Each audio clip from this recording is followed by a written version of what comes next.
This is the MCAT Intensive Review brought to you by In Time TV. I'm Dr. Ogan Gurel. We're in the Physical Sciences section, the Physics subsection.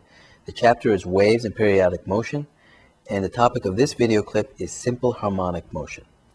A PDF will pop up during the break, which you can print out, annotate, review as much as you like during the course of the lecture or afterwards.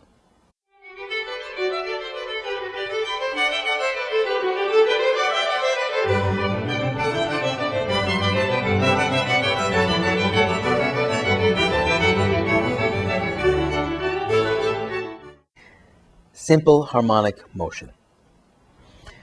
Objects which obey Hooke's law, the law that describes the linear relationship of force and displacement on a spring, will oscillate in simple harmonic motion when perturbed from their equilibrium point.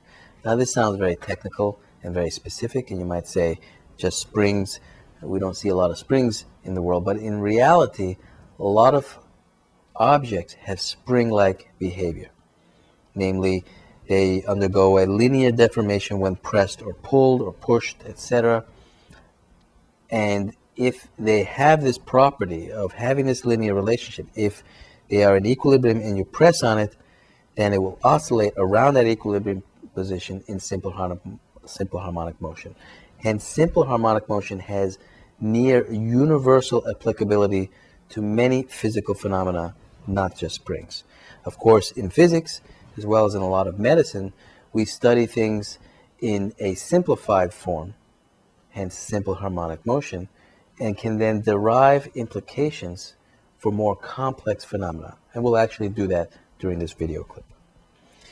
So this oscillation of simple harmonic motion can actually be broken down into three descriptive parameters or variables, and these are the amplitude of that motion, how big it is, the frequency of that motion, how frequent it is, and the phase shift, whether we're starting from the equilibrium point, away from the equilibrium point. As soon as we take a snapshot and look at that motion, where are we starting in the wave of motion? That's the phase shift. So let's look at the features of simple harmonic motion from a physics standpoint. First of all, force and acceleration are in the same direction.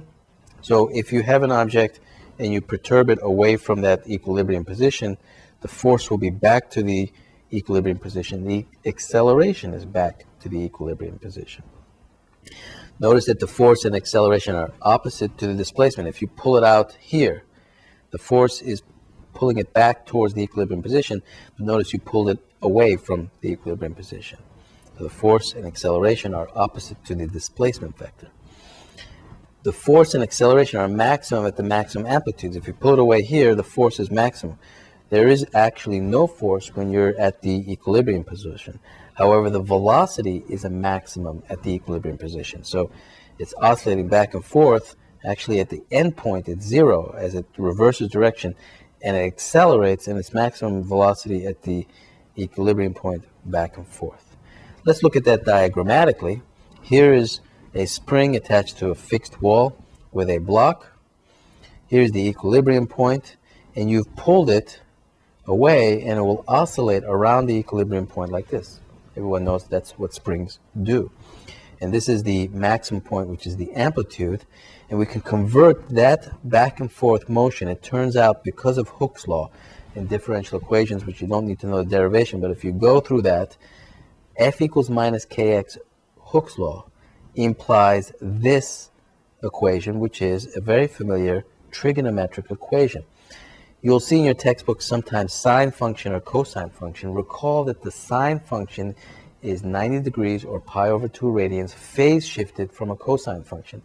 So the fact that it's a sine function or cosine function is actually irrelevant. It really means you have a different phase shift. For the purposes of our notes here, we use a cosine function. What this tells you is that the x, the displacement away from zero, the equilibrium point, is equal to the amplitude times the cosine of 2 pi times the frequency times the time plus the phase shift. Notice those three parameters that I mentioned at the outset. The amplitude defines the equation, the frequency is a variable in the equation, and the phase shift is a variable in the equation. And this is a trigonometric equation. Now let's look at the implications of this. If you further solve that equation, and you don't need to know the derivation, but you do need to know these implications, the frequency of any spring, a perfect spring, a Hooke's law spring, is equal to 1 over 2 pi times the square root of k, the spring constant, over m. So let's look at a spring. If you have a very tight spring with a high spring constant, of course, if it's very tight, it will oscillate in simple harmonic motion with a high frequency. That's because the k is in the numerator here, and the frequency actually will be proportional to the square root of that spring constant. Very tight spring means a high frequency. On the other hand, if you have a very heavy spring with a heavy mass, m, sitting there, actually the frequency will be lower. That's because the mass is in the denominator, and you have a lower frequency. You can generalize this phenomena to the concept that very tight objects, strongly bound objects that have a lot of interconnected, intermolecular, for example, forces, will tend to have high spring constant and tend to oscillate with high frequency. Another corollary is very large objects tend to oscillate with low frequency.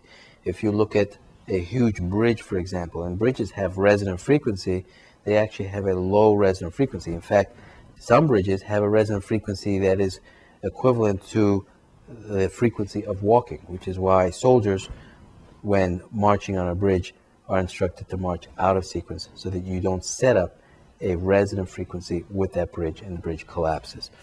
So again, these are some generalized conclusions from the simple harmonic motion that is characteristic of Hooke's law defined spring systems. So in summary, objects which obey Hooke's law, the linear relationship of displacement to force in a spring, will then mathematically have been shown to follow simple harmonic motion. In fact, many objects have this sort of characteristic that they will oscillate when perturbed from equilibrium. That simple harmonic motion can be defined by 3 parameters: amplitude, frequency, and phase shift.